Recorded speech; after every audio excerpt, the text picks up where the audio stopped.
हजारों की संख्या में आए हुए हरियाणा, उत्तर प्रदेश, पंजाब, उत्तराखंड,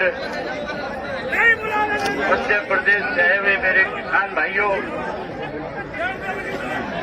माताओं, बहनों, मीडिया के सभी पत्रकार साथियों, मंच के ऊपर बैठे हुए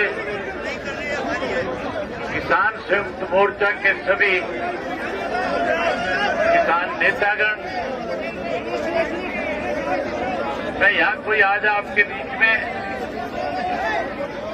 भाषण देने के लिए नहीं आया हूँ, ना मैं कोई आज आपके बीच में ये कहने के लिए आया हूँ कि हमारी पार्टी कोई आपको समर्थन दे रही है। आज मैं अपनी जिम्मेवारी निभाने के लिए आपके बीच में आया हूँ। जब कभी भी किसान का आंदोलन हुआ, स्वर्गीय महेंद्र सिंह टिकैत जी ने उत्तर प्रदेश के किसान के साथ केंद्र की सरकार और उत्तर प्रदेश की सरकार जब अनदेखी करती थी और स्वर्गीय टिकैत साहब जब लाखों लोगों को लेकर के दिल्ली के वोट क्लब के ऊपर जमा होते थे, या उत्तर प्रदेश के किसी कोने में जाकर के, मेरठ में आकर के, मुजफ्फरनगर में आकर के किसान की लड़ाई को लड़ते थे, उस वक्त चौधरी देवीलाल जी किसी भी पद पे होते थे, और स्वर्गीय श्री महेंद्र सिंह टिकैत जी के उस किसान आंदोलन को न केवल अपना समर्थन देते थे, बल्कि टिकैत साहब से कहते थे कि हरियाणा प्रदेश में आज मैं मुख्यमंत्री के पद पे हूँ, उत्तर प्रदेश के किसान की अनदेखी हो रही है, उत्तर प्रदेश के किसान के खेत की बिजली काटी जा रही है, हरियाणा प्रदेश की सरकार के जुम्मे जो आप जिम्मेवारी लगाओगे, चौधरी देवीलाल टिकैत साहब से कहते थे कि मैं उस जिम्मेवारी को पूरा करने का काम करूंगा। और उस आंदोलन को तब तक हम अपनी पार्टी की तरफ से ताकत देते थे जब तक उत्तर प्रदेश के किसान को न्याय नहीं मिल जाता था। पूरे देश और दुनिया में टिकैत साहब की और चौधरी देवीलाल जी की जो दोस्ती थी, जो उनका संघर्ष था, आज भी पूरी दुनिया उसको अपनी आंखों से आपके सामने हजारों की संख्या में आए हुए हरियाणा के लोगों ने इस बात को साबित कर दिया कि हम उस दोस्ती पे आज फिर मोड़ लगाने के लिए आए हैं। जहां 27 तारीख को इसी बॉर्डर के ऊपर हजारों लोगों के बीच में पर्ची पहुंचा दी ऊपर। टिकैत साहब 26 जनवरी को जो दिल्ली के अंदर दिल्ली की केंद्र की सरकार ने आरएसएस के लोगों को उस आंदोलन में कहीं किसान की पोशाक पहना करके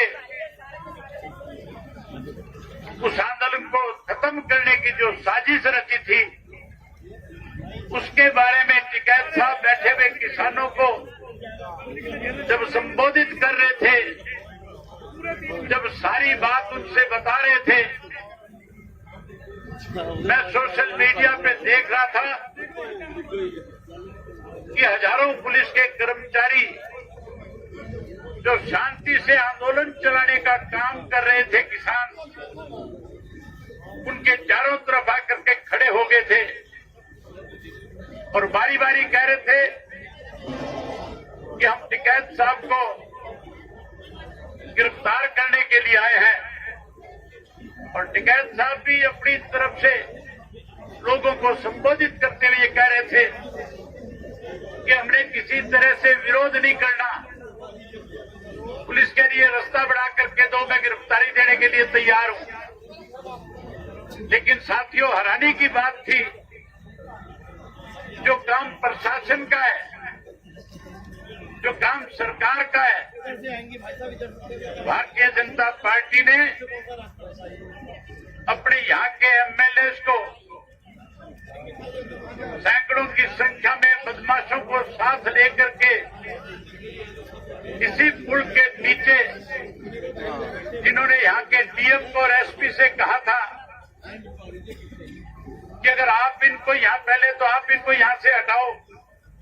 अगर आप नहीं हटाओगे तो वो बदमाश किस्म का एमएलए अपने साथ हथियारबंद लोग लेकर के जो यहाँ आया था, जो कह रहा था कि अगर आप इन्हें नहीं हटाओगे तो फिर हम इनको हटाने का काम करेंगे। मैं आज उत्तर प्रदेश के मुख्यमंत्री जी से कहने के लिए आया हूं कि मुख्यमंत्री जी, इस किसान के साथ बातचीत के जरिए तो आप इस आंदोलन को खत्म कर सकते हो, लेकिन आप अपनी पार्टी की, अपनी सरकार की तरफ से कहीं कोई दबंगई दिखा करके, कहीं कोई लाठी और डंडा दिखा करके, बंदूक दिखा करके अगर इस किसान आंदोलन को कुचलने की चेष्टा करोगे, अगर इस किसान आंदोलन के साथ कोई छेड़खानी करोगे, तो यहाँ केवल उत्तर प्रदेश, हरियाणा और पंजाब का किसान नहीं, बल्कि पूरे देश का किसान आकर के जहां आपकी सरकार का तख्ता पलट करने का काम करेगा, वहीं किसान अपनी इस लड़ाई में केंद्र की सरकार को कृषि के तीनों काले कानूनों को खत्म करवाने के लिए, इन कानूनों को न केवल खत्म कराएगा, बल्कि इस देश का किसान कैसे खुशहाल हो, इसके लिए केंद्र की सरकार को नए कानून बनाने पे मजबूर कर देगा। देश के प्रधानमंत्री ने सत्ता में आने से पहले कहा था कि अगर मेरी पार्टी सत्ता में आई तो उन्होंने कहा था कि मैं किसान को खुशहाल कर दूंगा, किसान का कर्जा माफ कर दूंगा। वायदा किया था प्रधानमंत्री ने हमारे से कि आप हमारी सरकार बनाने का काम करो, हम किसान की खेत की फसल के लागत मूल्य से 50% आपको ज्यादा देंगे। वायदा किया था इस देश के प्रधानमंत्री मोदी ने कि हम स्वामीनाथन की रिपोर्ट को लागू कर देंगे। ये भी कहा था कि अगर किसान के साथ कोई अनदेखी करेगा तो फिर मेरी जिम्मेवारी होगी उस सरकार को मजबूर करके किसान को समर्थन मूल्य पे 50% ज्यादा दे करके उसकी फसल के दाम देने का काम करूंगा। लेकिन हैरानी की बात है, इस कोरोना की आड़ के अंदर जब देश जो है आर्थिक तौर पे कमजोर हो रहा था, जब हमारे देश के अनेक नेताओं ने, अनेक मुख्यमंत्रियों ने प्रेस के माध्यम से ये बातें कही थी कि आज हमारे पास आर्थिक रूप से दिक्कत है, आज इस कोरोना की महामारी में जो कारखाने बंद हो गए, जो स्कूल और कॉलेज बंद हो गए, आज छोटी छोटी दुकानें बंद हो गई, उसकी वजह से हमें बड़ी परेशानियों का सामना करना पड़ रहा है। लेकिन साथियों, उस वक्त में अगर इस देश को किसी ने आर्थिक रूप से मजबूत किया तो केवल और केवल इस देश का अन्नदाता था, किसान था, जिसने कोरोना की परवाह करे बिना लगातार अपने खेत में जाकर के अपनी फसल की उपज को और ज्यादा मेहनत के साथ उस फसल को पका करके न केवल देश के गरीब आदमी का, देश के आम आदमी का पेट भरने का काम किया, बल्कि देश के प्रधानमंत्री ने सभी में ये बात कही थी कि आज देश आर्थिक रूप से अगर कहीं मजबूत है तो उस मजबूती में सबसे ज्यादा बड़ा योगदान देश के अन्नदाता का है, किसान का है। इस किसान ने इस देश को आर्थिक रूप से मजबूत किया। कोरोना की आड़ में हमारे देश के प्रधानमंत्री ने 3 कृषि के ऐसे कानून बना दिए जिसकी वजह से आज हमारे 5 वर्ष के नन्हे मुन्ने बच्चे से लेकर के 55 वर्ष के बुजुर्ग तक को अपना घर बार खेत परिवार सब छोड़ करके इस सरकार के खिलाफ दिल्ली के चारों तरफ धरने पे बैठ करके इस सरकार को शांतिप्रिय ढंग से आंदोलन को चला करके बारी बारी सरकार के बुलावे पे किसान नेताओं ने जाकर के इन काले कानूनों के बारे में बड़ी खुल करके चर्चा करी। लेकिन भारतीय जनता पार्टी की सरकार ने कैसे आंदोलन खत्म हो इसके लिए इसको लिंगर ऑन करने का काम किया, लंबा करने का काम किया। जब किसान ने लिंगर ऑन होने के बाद, लंबा होने के बाद भी कहीं विचलित नहीं हुआ, कहीं उसने अपने जिम्मेवारी को किसी किस्म की कमी नहीं आने दी, तो केवल उनके ऊपर ये आरोप लगाया गया। इस आंदोलन में तो ऐसे लोग इसका हिस्सा बन गए जो उग्रवाद से जुड़े हुए हैं। किसान को खालिस्तानी कहा गया, किसान को उग्रवादी कहा गया। इस देश के किसान के खिलाफ जो नेता हमारे थे, जो इस आंदोलन को चला रहे थे,